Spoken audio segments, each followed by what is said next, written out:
Hey Trekkies, Christian Fox here with another video for you.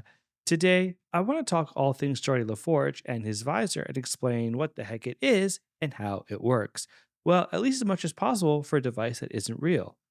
Geordi and his visor is one of the most iconic things about Star Trek The Next Generation. But what is a visor and how does it work? The visor is essentially a device that allows those without sight to see. The term visor is an acronym for Visual Instrument and Organ Replacement. The visor is able to detect electromagnetic signals across the entire EM spectrum between 1 Hz and 100,000 terahertz. This includes everything from infrared, radio waves, heat, and ultraviolet ranges.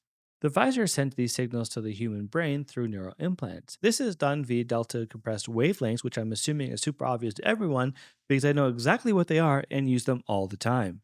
The visor receives so much information that it has a bank of processors which compresses the data stream into pulses to prevent sensory overload. Even with all that fancy compression tech, the amount of information received by visor wearers is still a lot and very difficult to process. One rare exception being Geordi, who has mastered filtering out all the extra information. In the first season episode, Heart of Glory, Geordi, while on an away mission aboard a freighter, treats the crew and audience to a first hand view of life through his eyes. Picard and the others are utterly amazed at how Geordi sees and how he's able to process all the information being received by his visor. Geordi explains that it's like being in a noisy room and being able to hone in on a single conversation. Unfortunately, the visor also causes Geordi physical pain because of its artificial sensory input conflicting with his natural sensory input. Even so, Geordi keeps using it.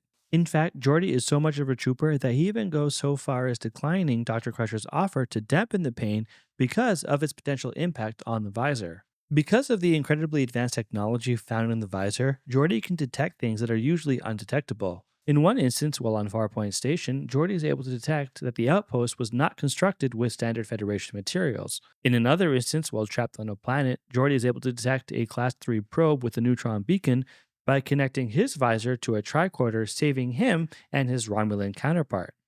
The visor's technology also helps him show the genetically engineered folks from the Masterpiece Society a thing or two about tractor beams. In that episode, while explaining the visor's compression tech, Geordi realizes that they can use similar technology to increase the power and effectiveness of the Enterprise tractor beam. These modifications allow them to alter the path of a stellar fragment that's about to destroy the settlement. As wonderful as the visor is, it does cause one very strange problem for Mr. Worf. After unknowingly coming into contact with a quantum fissure, Worf is sent traveling through different quantum realities. After much confusion, Worf figures out that the short-range subspace field pulse from the visor, try saying that 5 times fast, is the thing that's causing all the trouble. On a side note, let me say that Birthday Worf is utterly amazing.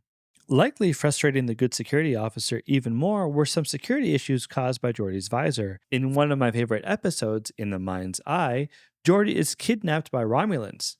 During his torture sessions, the Romulans send him horrifying visual stimuli directly to his brain, turning him into a brainwashed assassin with the sole purpose of killing Klingon Governor Vach. And I don't know if that's how you say it, but I'm going to say Klingon Governor Vach.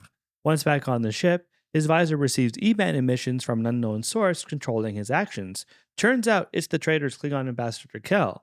He's working with the Romulans to cause a ruckus and implicate Starfleet. Can I rant for 2 seconds? 2 seconds, please?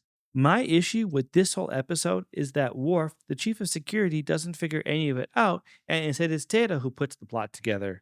I get that Data is the science guy and that E-band emissions are probably more in his wheelhouse, but I wish the two of them had collaborated a little bit and had them both solve the problem equally. Thankfully, the crew learns from the experience and implements security protocols around his visor so that his visor can't be screwed with, causing problems for the ship and crew. Nope, Geordi's visor causes the destruction of the Enterprise D. In TNG's first feature film, Star Trek Generations, Geordi is kidnapped by the film's villain, Dr. Tolian Soren. During his torture sessions, Soren messes with his visor and sends Geordi on his merry way. After a brief checkup in sickbay and some bathing, Geordi is back in action. Unfortunately, Geordi glances at a computer panel displaying the ship's shield frequency. With the visor successfully live streaming video, courtesy of Soren's handiwork, the Duras sisters and their band of hooligans are able to match their weapons frequency with the Enterprise's shield frequency. This allows their weapons to rip right through the Enterprise's shield and cause critical damage. Luckily, Riker and the crew are able to destroy the bird of prey, but not before a warp core breach leads to the amazing but devastating saucer crash. Riker, All you had to do was just adjust the ship's shield frequency.